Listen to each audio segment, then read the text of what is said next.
General Hospital will reveal the story of Port Charles's sky, dark and starless.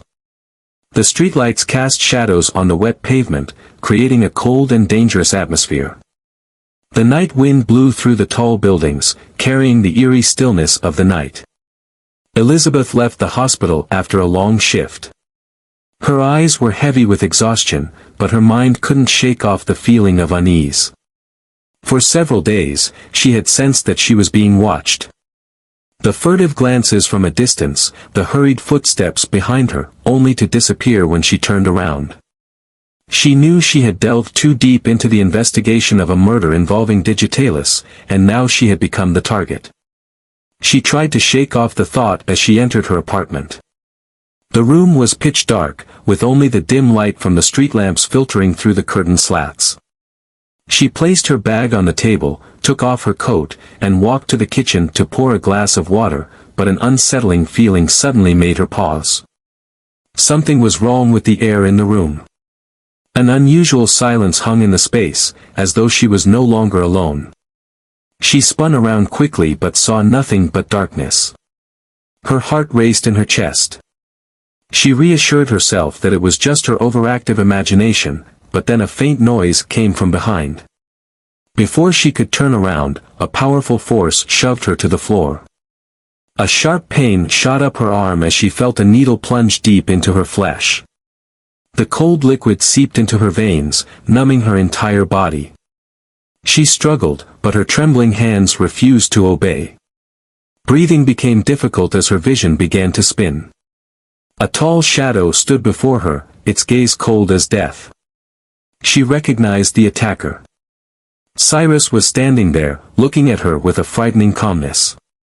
The pressure from his hand tightened around her wrist, pinning her to the cold floor. The poison spread through her body, each weak heartbeat erratically pounding in her chest. She tried to scream, but her throat was constricted, leaving only desperate, shallow breaths. Her mind spun, everything enveloped in a thick fog. Her vision blurred, but she could still see his figure retreating, his eyes coldness like a verdict. Pain spread to her chest, her heart tightening. She felt her limbs losing sensation, realizing she was dying. The faces of those she loved flashed in her mind: Cameron, Jake, Aiden, Finn, Lucky. She couldn't leave them like this, couldn't die alone and helpless in the dark. But her body no longer responded. Time passed like a mirage. A loud noise echoed, a door swung open. A figure rushed in, frantic and panicked. Lucky dropped to his knees beside her, his hands shaking as they touched her pale face. He called her name, but she could barely hear him. All she felt was the warmth of his hand, but it was slipping away. The panic in his eyes surged as he scooped her up and ran out of the apartment, into the night with a desperate speed. The car headlights flashed on the road, the ambulance siren wailing through the air, but it all seemed too slow. The hospital was only a few minutes away, but for him, every second felt like a knife slicing through his heart. When they arrived, the emergency room doors swung open, and doctors and nurses rushed in. Portia and Terry immediately went into battle to save her life. The beeping of machines, the urgent commands filled the air. Elizabeth lay weakly on the hospital bed, her lips pale, her breath fragile like a candle flame in a strong wind. Lucky stood outside, staring through the glass, feeling completely powerless. Everything was slipping beyond his reach. He clenched his fists, his eyes red, his heart swelling with rage. He knew who had done this, and he swore he wouldn't let him get away. In a shadowed corner of the hospital, Cyrus observed everything from afar. He stood there in the darkness, silently watching the final act unfold. A faint smile appeared on his face as he turned and vanished into the night. But little did he know, whether Elizabeth lived or died, what he had just done would ignite a storm of fury that could never be extinguished. General Hospital was plunged into a gloomy silence as news of Elizabeth's death spread throughout the halls. Her death was not only a great loss but also a devastating shock to those who loved her. She was not only a dedicated nurse, a wonderful mother, but also the heart of so many people. Cameron, Jake, Aiden, Finn, Lucky, they all collapsed under the weight of this unbearable pain. Lucky still stood there, at the door of her room, his empty gaze fixed on the bed where she had taken her last breath. He couldn't accept that she was gone, that he couldn't save her. The pain crushed his heart, every breath became heavier, like knives cutting into his chest. He felt powerless, empty, and filled with hatred. But before the pain could fade, another nightmare struck.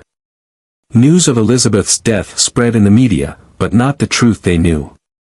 A different story had been concocted, a calculated lie. The media blared headlines that Elizabeth was the real murderer in the Digitalis case, that she had been driven to the edge and, in her fear, had taken her own life. Cyrus had made a dangerous move. Not only had he ruthlessly taken Elizabeth's life, but he had also used her death to manipulate public opinion, making everyone doubt that she was the one behind the crimes. Sensationalized articles with horrible headlines flooded the news. News outlets reported that Elizabeth had access to the poison, that she could have been involved in the previous mysterious deaths. Everything was set up so perfectly that even those who had once cared for her couldn't help but feel confused. Rumors began to spread. People who had worked with her suddenly viewed her differently, nodding along to an inconvenient truth they never thought possible. Only those who truly loved her refused to accept it.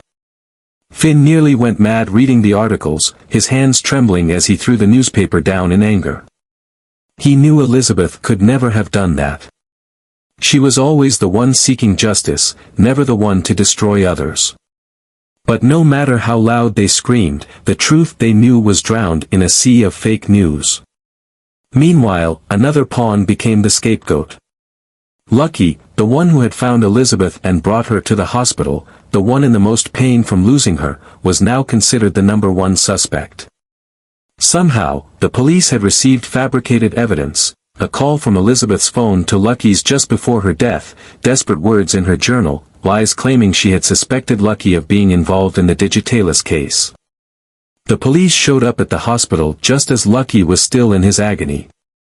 He had no time to react, no time to understand what was happening before handcuffs tightened around his wrists. An officer read him the charges, but he could hardly hear anything over the pounding in his head. Finn, Portia, Terry, and the others shouted in protest, but no one could stop the police from doing their job. Lucky was shoved into the patrol car, his eyes filled with fury. He knew he was innocent, but he also knew that Cyrus had played a perfect move. In the darkness, Cyrus watched everything through a phone screen, a satisfied smile on his face. He hadn't just killed Elizabeth, he had completely destroyed her legacy, turning her from a hero into a criminal. And now, Lucky, the only one who could expose the truth, had been eliminated. But what he didn't know was that those who loved Elizabeth would not give up so easily. Finn never believed the false story, and Cameron, Jake, and Aiden would not allow their mother to be slandered. A new battle was beginning, and this time, no matter the cost, Cyrus would have to face the truth. Not long after Lucky was imprisoned, an underground storm began to form within the cold walls of Port Charles prison. Cyrus wasn't stopping at blaming Elizabeth. He knew that as long as Lucky was alive, the risk of the truth being exposed remained. He couldn't let that happen. In the darkness of a lavish hotel room, he sat, staring at his computer screen, watching Lucky through the prison security cameras. He knew that the legal system might take time to convict, but he didn't need to wait. Lucky had fallen into the trap, and now he just needed to ensure that he would never leave. Those loyal to Cyrus were still inside the prison. The criminals he had once helped, those who owed him, were ready to do anything in exchange for protection. Just one phone call, one simple command, and everything would be taken care of. Inside the prison, Lucky began to sense something was wrong. At first, it was just glances exchanged whenever he walked into the dining hall. Whispers followed him down the hallway. A few inmates seemed to avoid him, while others stared at him with threatening looks. In the days that followed, things began to escalate.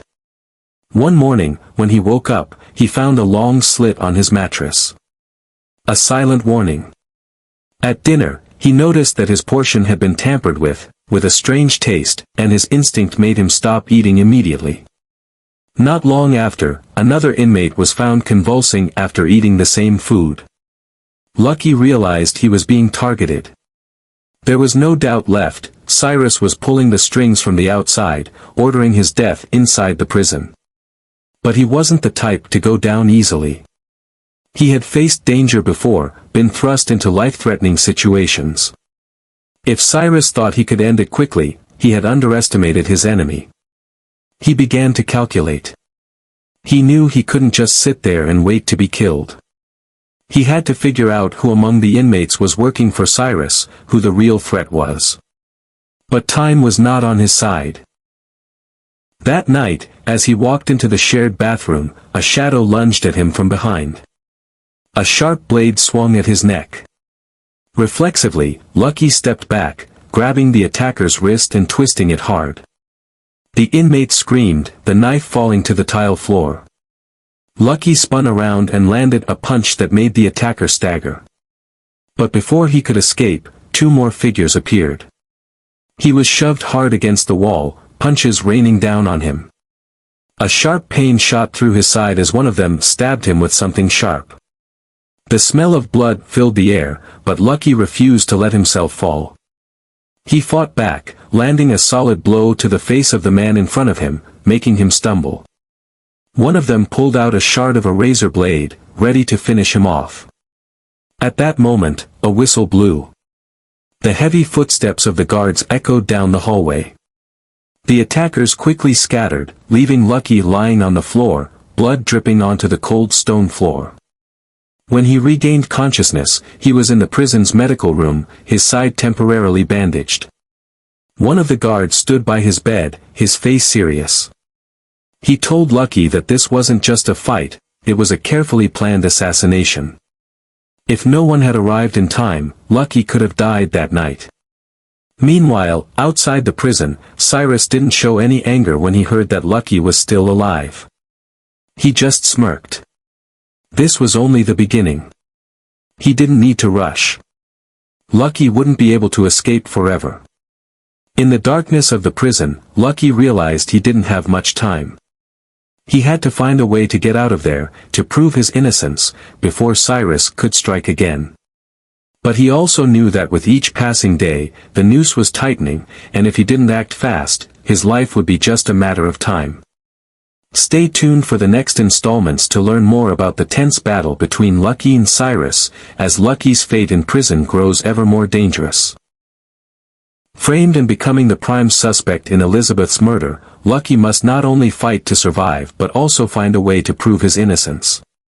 But that's no easy task when all the evidence points against him, and the true mastermind is pulling all the strings from the outside.